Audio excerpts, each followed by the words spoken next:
तो दोस्तों आप सबको एक बार फिर से स्वागत है हमारे YouTube channel the Indian saga पर। अब जिस वीडियो पर रिएक्शन कर रहे हैं उसका टाइटल है द सीक्रेट्स ऑफ काबा और एक डॉक्यूमेंट्री है। तो अब सीक्रेट्स ऑफ काबा में देखते हैं कि क्या सुनने और मतलब समझने को मिलने वाला है। वैसे तो काबा के बारे में जानती हैं और जो स्टोन है उनका नाम मैं पिछली वीडियो में बोलना भूल गया था, मतलब मुझे याद नहीं रहा।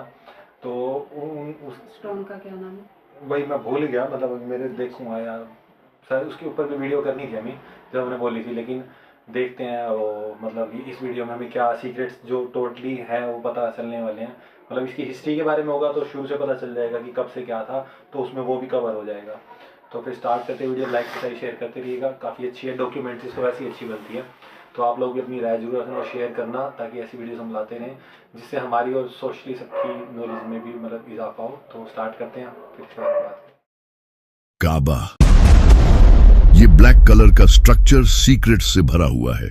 Black stone sent down by God to earth. Is it actually a meteorite? और इसकी हिस्ट्री खून से भरी हुई है।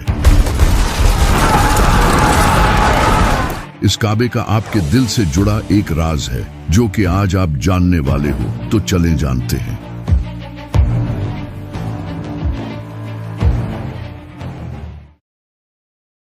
अगर काबा की हिस्ट्री को देखा जाए तो ये हजरत आदम के टाइम की है। काबा को सबसे पहले हजरत इब्राहिम अलैहिस्सलाम ने नहीं बल्कि हजरत आदम ने इबादत करने के लिए बनाया था। लेकिन फिर इसके कई सदियों बाद हजरत नूह अलैहिस्सलाम के टाइम पर पूरी दुनिया में एक बड़ा फ्लड आया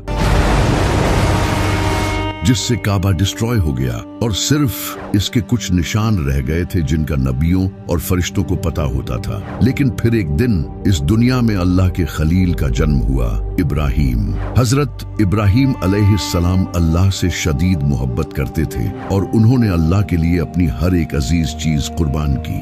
हजरत इब्राहिम अलैहिस्सलाम उस वक्त फिलिस्तीन में रहते थे, तो एक दिन अल्लाह ने हजरत इब्राहिम अलैहिस्सलाम को हुक्म दिया कि वो काबा को तामीर करें। हजरत इब्राहिम अलैहिस्सलाम ने जहां पहले काबा था उसके आसार ढूंढे और वहां काबा बनाना शुरू किया। हजरत इब्राहिम अलैहिस्सलाम ने पास के पहाड़ों से पत्थर उठाकर काबा को बनाना शुरू किया। हजरत इस्माइल अलैहिस्सलाम पत्थर ला रहे थे और हजरत इब्राहिम अलैहिस्सलाम पत्थरों से काबे की दीवारें बना रहे थे। जब काबे की दीवारें बन गई तो हजरत इब्राहिम अलैहिस्सलाम एक बड़े पत्थर पर खड़े हुए। उस पत्थर पर हजरत इब्राहिम अलैहिस्सलाम के मुबारक पैरों के निशान छिप गए। ये पत्थर आज भी काबा के सामने पड़ा है, जिसे मुकामे इब्राहिम कहते हैं। काबा बनने के बाद हजरत जिब्राइल एक सफेद पत्थर लेकर आए जिसे हजरे अस्वद कहते हैं। हजरत इब्राहिम अलैहिस्सलाम ने इसे काबा के कोने में लगा दिया, लेकिन मुसलमानों के गुनाहों की वजह से आज ये पत्थर काला हो चुका है। हजरत इब्राहिम और इस्माइल अलैहिस्सलाम जब काबा को बना रहे थे तो वो साथ ही ये दुआ कर रहे थे, ऐ हमारे रब, हमसे ये कबूल फरमा, बेशक तो सुनने वाला और जानने वाला है। ऐ हमारे रब, हमें अपना मुसलमान बना और हमारी नस्ल से एक मुसलमान उम्मत बना जो तेरी फर्मा बरदार हो। जब हजरत इब्राहिम अलैहिस्सलाम ने काबा को बनाया था तो उस वक्त काबा स्क्वायर नहीं बल्कि रेक्टेंगुलर शेप में था, और ये जो हिजरे इस्माइल वाली जगह है ये भी उस वक्त काबा में इंक्लूडेड थी। इसके दो दरवाजे थे, एक एंट्री के लिए और दूसरा दरवाजा एग्जिट के लिए था, और इसकी हाइट 9 हाथ ऊंची थी। इसके बाद हजरत इस्माइल अलैहिस्सलाम की नस्ल वक्त गुजरने के साथ साथ काबा की देखभाल करती रही और आहिस्ता आहिस्ता लोगों ने काबा में बुत रखने शुरू कर दिए। फिर साल 570 ईस्वी में जब नबी सल्लल्लाहु अलैहि वसल्लम की पैदाइश का साल आया तो इसी साल एक इंसान ने काबा पर हमला करने का प्लान बनाया। इसका नाम अब्राहा था। अब्राहा एक बादशाह था जिसकी यमन पर हुकूमत थी, और वो ये चाहता था कि जिस तरह दुनिया भर से लोग काबा आते हैं इसे छोड़कर लोग यमन में आएं।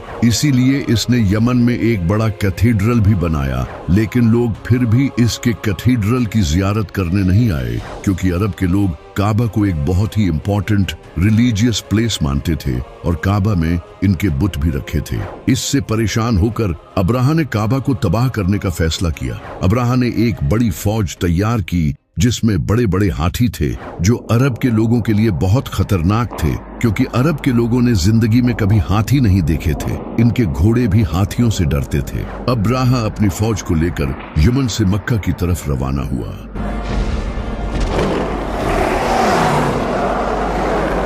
और रास्ते में आने वाले टाउन्स और कबीलों पर कब्जा करता गया। इसी दौरान इसने कुछ ऊंट हथिया लिए, लेकिन इन ऊंटों के मालिक का नाम अब्दुल मुत्तलिब था, जो नबी सल्लल्लाहु अलैहि वसल्लम के दादा थे। जब हजरत अब्दुल मुत्तलिब को इसका पता चला तो वो अब्राहा से मिलने गए और इसके पास जाकर उन्होंने अपने ऊंट वापस मांगे। अब्राहा ये देखकर बहुत हैरान हुआ।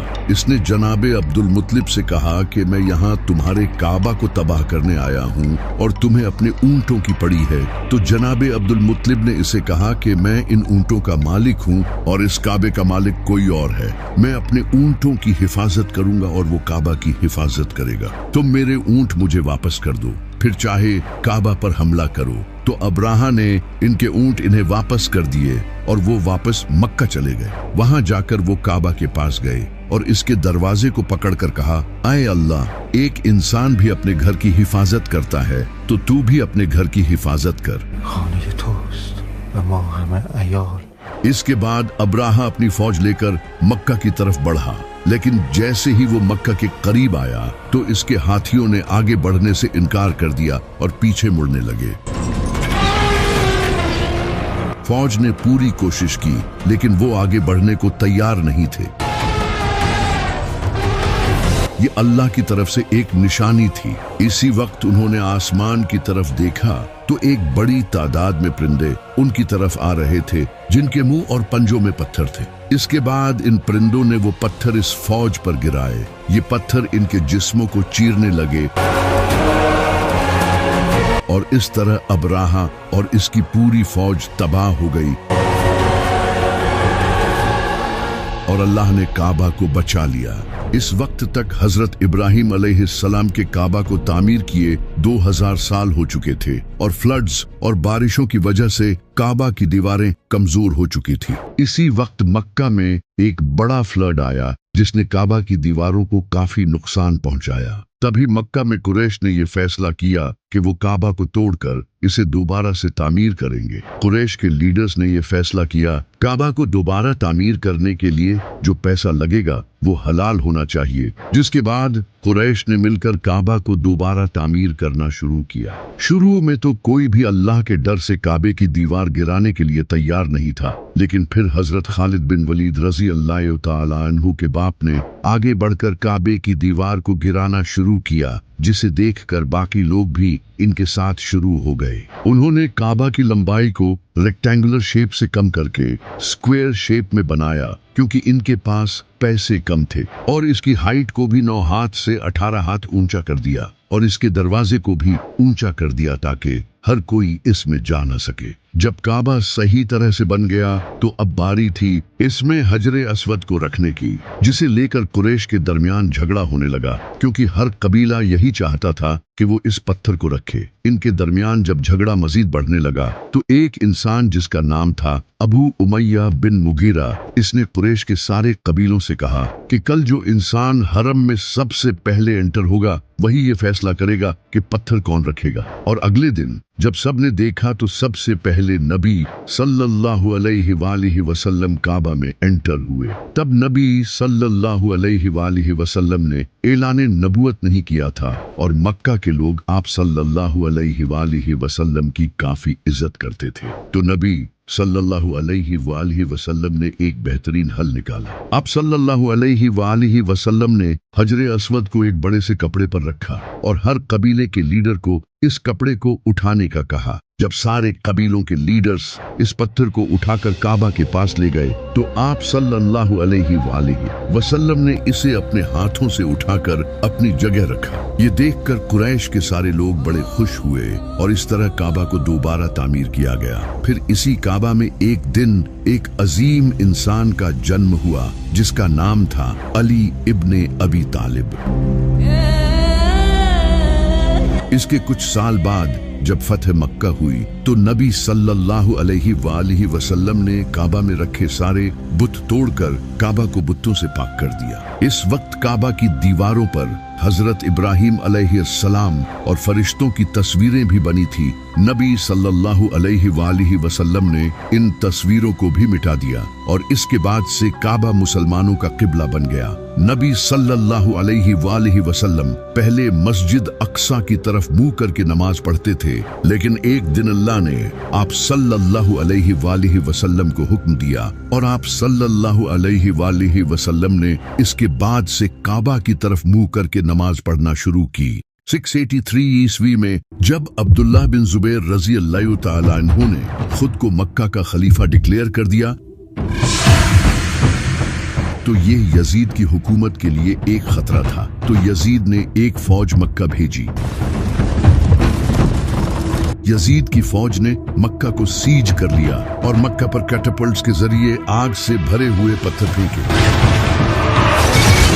इन्हीं पत्थरों में से एक पत्थर काबा को लगा, जिससे काबा की लकड़ी से बनी छत जल गई और दीवार टूट गई। लेकिन अल्लाह का एक मोजज़ा ये हुआ कि इसके बाद अचानक यजीद की मौत हो गई। इसके बाद इसकी फौज मक्का से वापस चली गई। इनके जाने के बाद अब्दुल्लाह बिन जुबैर रजी अल्लाह तआला अन्हु ने काबा को दोबारा तामीर किया। उन्होंने काबा को बड़ा करके हजरत इब्राहिम अलैहिस्सलाम की तरह रेक्टेंगुलर शेप में बनाया, यानी हिजरे इस्माइल को भी काबा में इंक्लूड कर दिया। इसकी हाइट को भी और ऊंचा कर दिया। इस बार उन्होंने काबा को मजबूत यमनी पत्थरों से बनाया ताकि ये दोबारा टूट न सके। इसके 10 साल बाद जब अब्दुल मलिक बिन मरवान की हुकूमत आई तो इसने दोबारा मक्का को फतह करने का प्लान बनाया, क्योंकि पिछले 10 सालों से अब्दुल्लाह बिन जुबैर रजी अल्लाह तआला अन्हु ने मक्का पर कब्जा किया हुआ था। इसने हज्जाज बिन यूसुफ को मक्का पर हमला करने के लिए भेजा। हज्जाज बिन यूसुफ ने मक्का को सीज कर लिया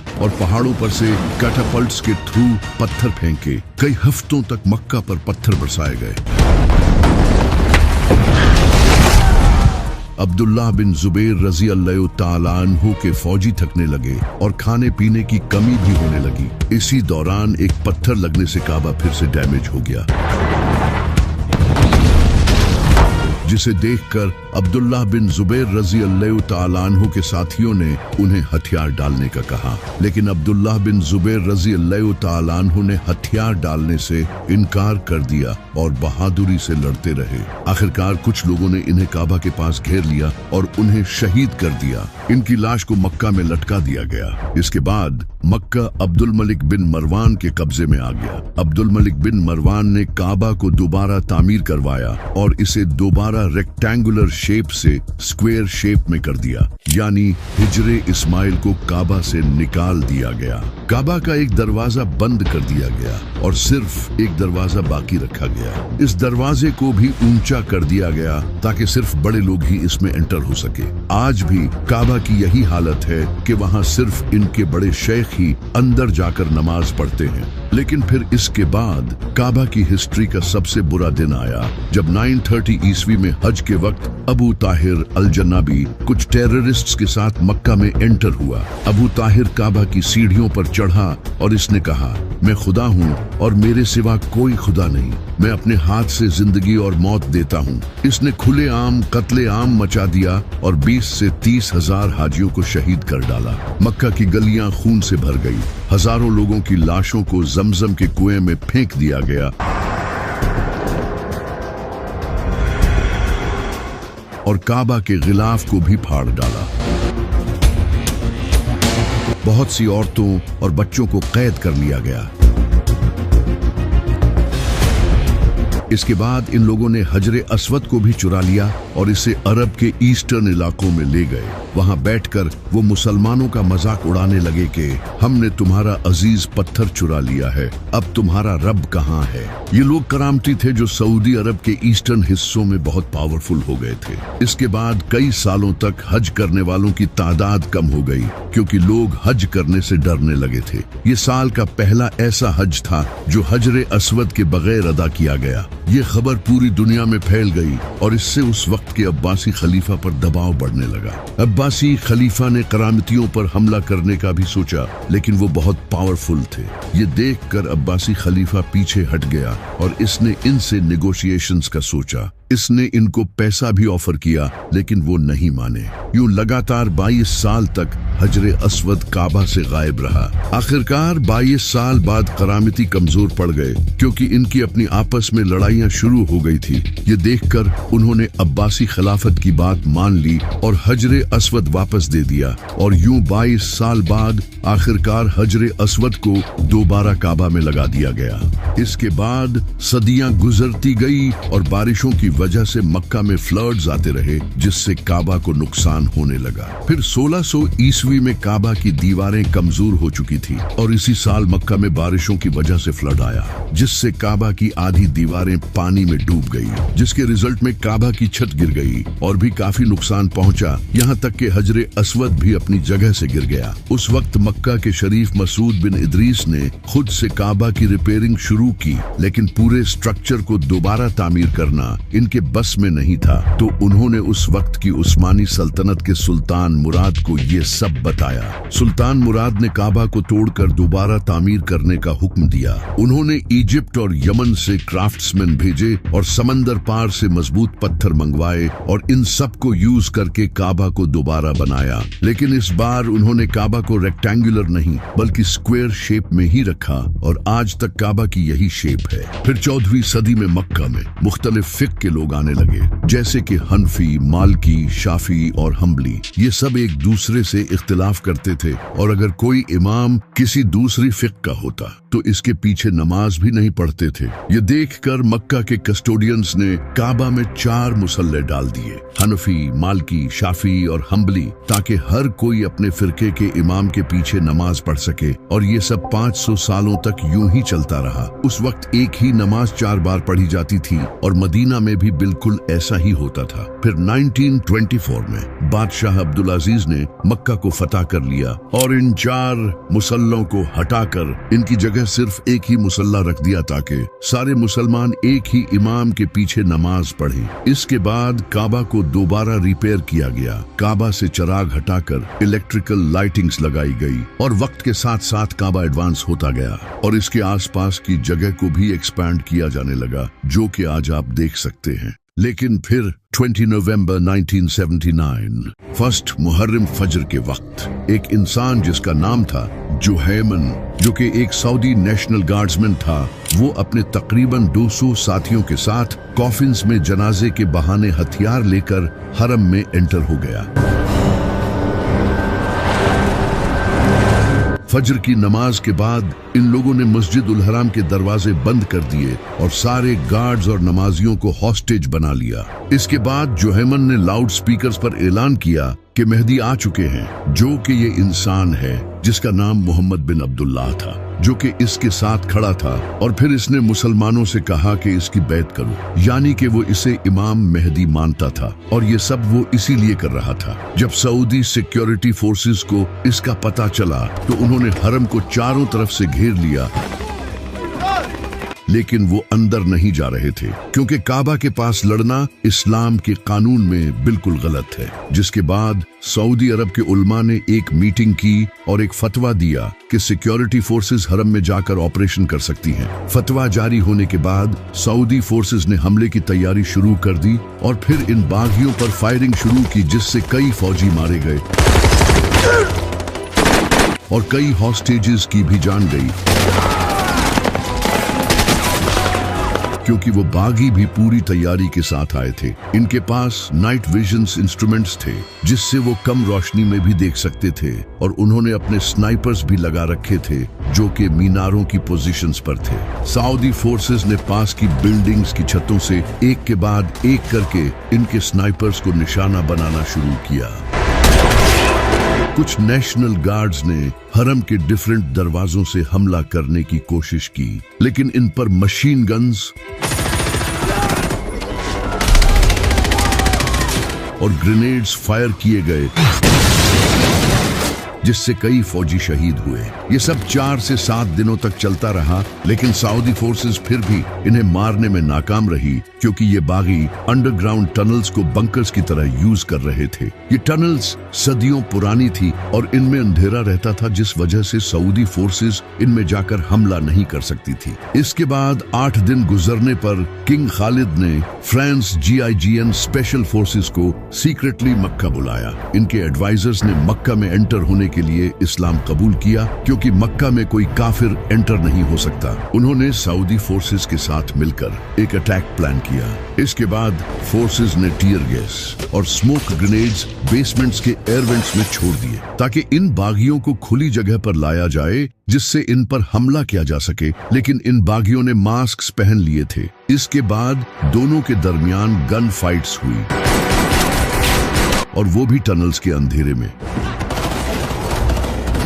इस तरह हरम के एक के बाद एक कमरे को क्लियर करना शुरू किया गया, और 2 दिनों में उन्होंने हरम के ऊपर के हिस्से को क्लियर कर दिया, जिसे देखकर वो बागी हॉस्टेजेस को बेसमेंट्स में ले गए, जहां इनके पास खाना और पानी मौजूद था, जिससे वो कई दिनों तक जिंदा रह सकते थे। सऊदी फोर्सेस ने इन अंडरग्राउंड चेम्बर्स में पानी और टीयर गैस छोड़ी, ताकि इनको बाहर धकेला जा सके, और बेसमेंट्स की सारी एंट्रीज को ब्लॉक कर दिया गया। इस वक्त तक मोहम्मद बिन अब्दुल्ला, जो कि खुद को मेहदी कहता था, वो मारा जा चुका था, लेकिन इसका कमांडर जुहैमन अभी भी हार मानने के लिए तैयार नहीं था। फिर 4 दिसंबर को जुहैमन और इसके 67 साथियों को सऊदी फोर्सेस ने पकड़ लिया, जिन्हें कुछ ही हफ्तों में सऊदी फोर्सेस ने पब्लिकली कत्ल कर दिया। लेकिन ये कोई पहली ट्रेजेडी नहीं थी जो कि काबा में पेश आई। इसके बाद 1999 के हज के दौरान 1400 से ज्यादा लोगों की मौत हुई, जो कि टनल्स में से गुजर रहे थे, लेकिन क्राउड ज्यादा होने की वजह से नीचे गिरकर इनकी मौत हो गई। इसी तरह 1987 सऊदी सिक्योरिटी ने 400 हाजियों को मार दिया।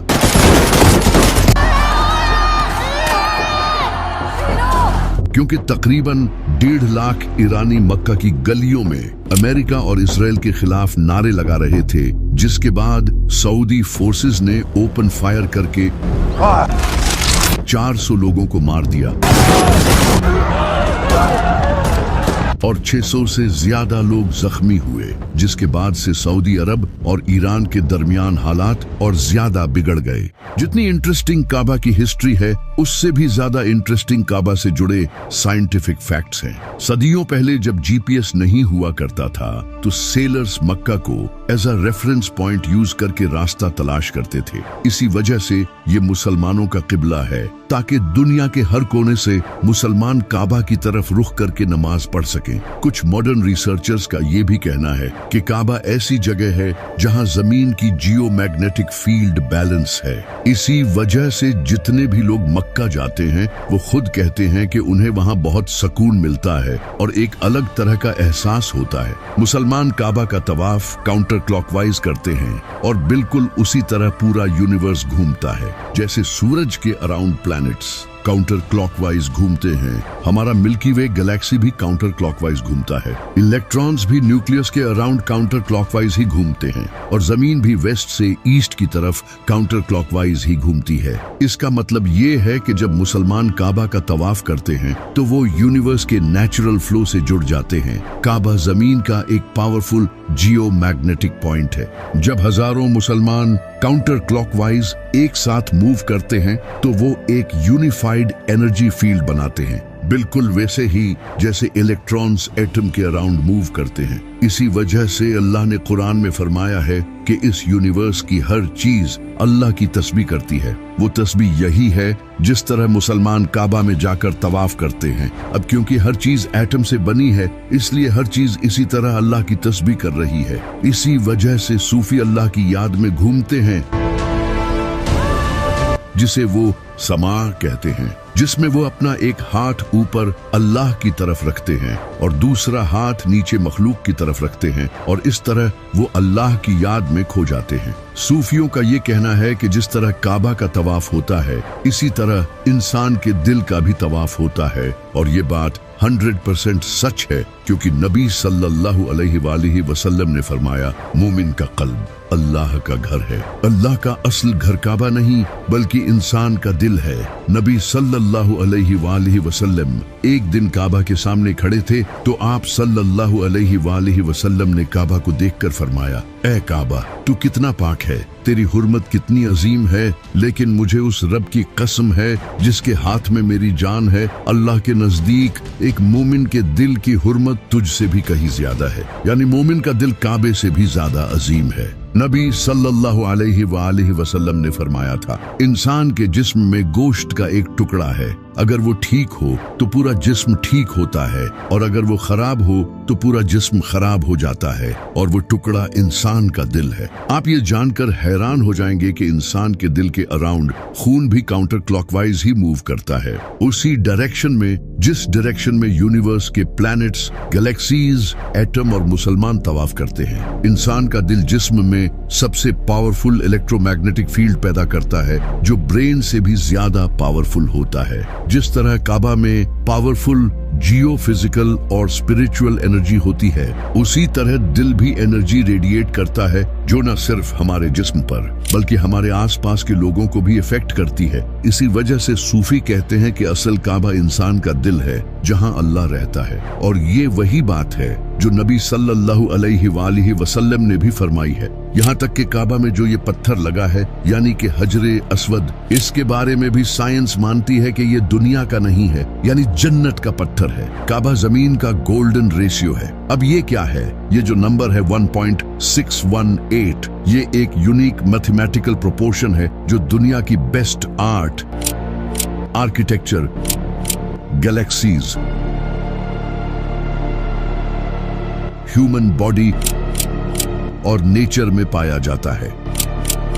यानी इस दुनिया की जितनी भी कमाल की चीजें हैं, अगर उनका प्रोपोर्शन निकाला जाए तो वो 1.618 ही बनता है, जिसे गोल्डन रेशियो कहा जाता है। लेकिन कमाल की बात यह है कि यही गोल्डन रेशियो काबा में भी पाया जाता है। अगर हम काबा से नॉर्थ पोल का डिस्टेंस लें और फिर काबा से साउथ पोल का डिस्टेंस कैलकुलेट करें और इन दोनों डिस्टेंस का प्रोपोर्शन निकालें तो ये 1.618 ही बनता है, यानी द गोल्डन रेशियो। इसी वजह से इमाम अली अलैहिस्सलाम ने फरमाया था, अल्लाह ने काबा को मुसलमानों का किबला बनाया है जहां वो प्यासे जानवरों की तरह दौड़े हुए आते हैं।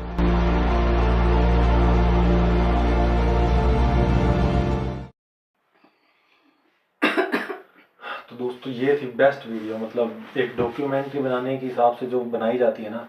सबसे पहले तो मेरे को मतलब ये वाला लास्ट वाला पॉइंट बड़ा अच्छा लगा, जैसे वो कहते हैं ना कि एक मैग्नेटिक फील्ड वो चार्ज करते हैं, बहुत सारी क्वांटिटी, मतलब बहुत सारे मुस्लिम उसके लिए घूमते हैं। तो वाकई इस तरीके से घूमना, और समझ लो ना, एक एनर्जी ही तो है शरीर, वो एनर्जी क्रिएट करता है। और बहुत सारे जब इकट्ठे होकर घूमते हैं तो वहाँ एक फील्ड तो बनेगी एनर्जी फील्ड, मैग्नेटिक फील्ड भी, सब समझ लो ना। वो दिमाग से मतलब अगर आप सोचोगे ना तो वो चीज़ हो सकती है, होती है। जैसे यूनिवर्स घूम रहा है, एक फॉर एग्जाम्पल दे रहा हूँ, उसके इर्द गिर्द घूम रहे हैं। जैसे चांद है ना, चांद की जो रोशनी है, जो चांद का गुरुत्वाकर्षण बल है, उसकी वजह से समुद्र के अंदर जो वो लहरें बनती हैं, हमारे शरीर के अंदर भी पानी है, वो उसको भी प्रभावित करता है। तो इसी तरीके से सूर्य की रोशनी चांद की जाती है, मतलब समझ लो ना, वो एक और एक मैग्नेटिक फील्ड वो उस तरीके से रहती है। और ये 1.618 वाला मैं जरूर मतलब अपने लिए ही मतलब ये एक बार इसके ऊपर मतलब देखूंगा वीडियोस भी, और मैथमेटिकल जो ये है बताया इन्होंने, तो भाई काफ़ी अच्छा लगेगा इस तरीके से जानने के लिए भी।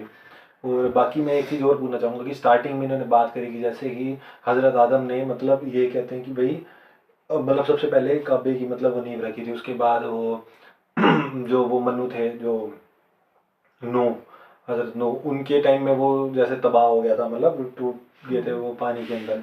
फिर उसके बाद हज़रत इब्राहिम ने मतलब इसकी शुरुआत की। अब मैं ये कह रहा हूँ कि जो जैसे यहूदी हैं और जो क्रिश्चियंस हैं, ये भी इब्राहिम उसमें से ही आ रहे हैं, क्योंकि रूट एक मतलब इनकी एक है ना।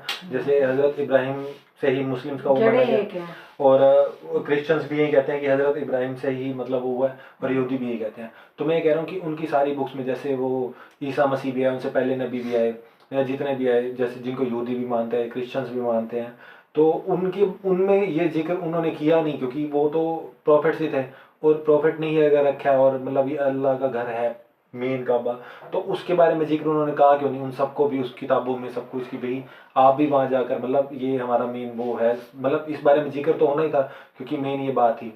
तो ये बात आप मेरे को जरूर बताना कि ऐसा कैसे है कि उनकी किताबों में क्या ये सब कुछ जिक्र है इन चीज़ों का कि भी हाँ भाई काबे में ही है जो मतलब ठीक है लगा है। और तो मतलब ये जो काबे को बार बार वो तोड़ा गया है, ये तो फिर वो राजाओं की वो थी ना, वो सल्तनत के उस वक्त के, वो तो उस वक्त तो क्या था जैसे कुछ लोग मतलब वो नहीं मानते थे, कुछ लोग मुस्लिम थे जो अगेंस्ट जो देश थे ना उन्होंने आके तोड़ा था।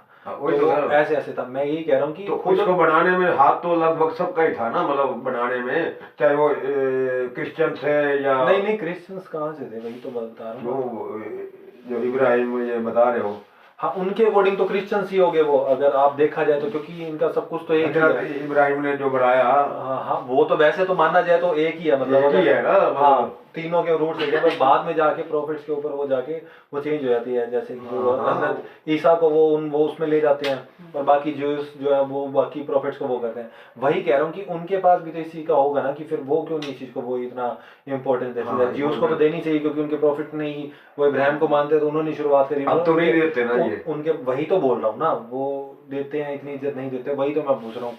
और बाकी मैं यही भी कहूँगा कि भाई खुद काबा ही मतलब एक तरह से कितनी मतलब वो कितनी बार अपने दौर मतलब कितने युग अपने आप में कितने दशक अपने आप में समेटे हुआ है ना।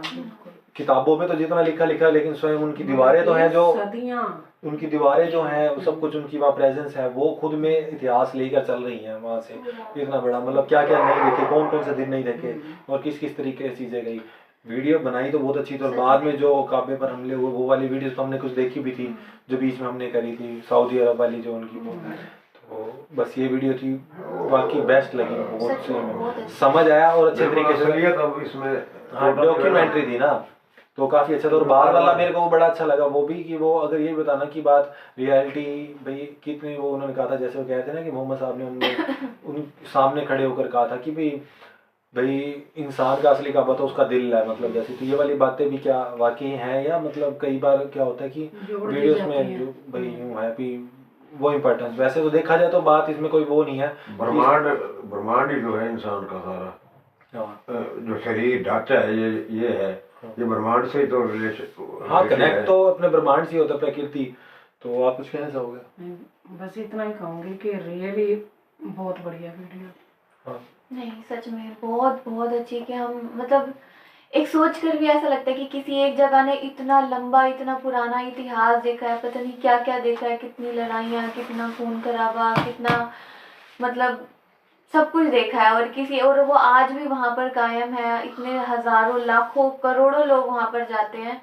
तो सोच कर भी एक ना गूज बम्प से आते हैं कि इतना पुराना इतिहास और आज भी हमें वो चीज़ देखने को मिल रही है। तो सच में बहुत अच्छी वीडियो और ये भी मेरे को अच्छी लगी, जैसे एक परमात्मा की बात तो करते हैं लेकिन बीच के टाइम में उन्होंने बताया ना कि किस तरीके से भाई अलग अलग अपने अपने इमामों के बीच में पीछे पढ़ते हो वो नमाज, तो वो तो अपने आप ही डिफरेंट दिखता है कि फिर वो अलग गया, फिर वो एक कैसे दिखे, उन्होंने अपने आप को अलग कर रखा था ना अपने अपने फिरके वाली बात, वो उन्होंने बाद में आके हटाया, मतलब कितने 500 साल तक वगैरह से चलता रहा। तो उस वक्त के लोग जो देख लो इतने पुराने, जब ये सारे पंगे इधर आपस में नहीं थे, अपनी अपनी जगह रहते, फिर भी उन्होंने अपने आप में ये चीज़ें रूट्स इनकी मतलब वो बना चुके थे वो, जो कि आज आकर शायद ज़्यादा वो हुई हैं। जैसे उन्होंने वहाँ पर जाए पीछे एक साथ एक ही जगह पर बैठते हैं वो तो पता नहीं चलता कि कौन से फिरके भाई यूँ तो वो तो सारे वही लगेंगे मुस्लिम्स हैं, तो वो चीज़ भी देखने को मतलब लगी थोड़ी सी। तो बाकी जो चल रही है आज बाकी तो बेस्ट वीडियो थी, मैं कहूँगा ऐसी वीडियो लेकर आते रहेंगे और सही में जिससे मतलब सही में मतलब ये छाप पड़ जाती है और आपको आगे काम आती है वीडियो, आपके दिमाग में आप उस इम्पोर्टेंस को समझते हो या वो चीज़ें समझते हो। तो लेकर आते हैं फिर किसी ऐसी अच्छी वीडियो में, इसके लिए आप हमें सब्सक्राइब और फॉलो ज़रूर कीजिए ताकि आप सबके सामने हमारी वीडियोस आती रहे। तो नेक्स्ट आपको उमर सीरीज़ में मिल जाएगी कंटिन्यू। तो अभी इतना काफ़ी है, बाय।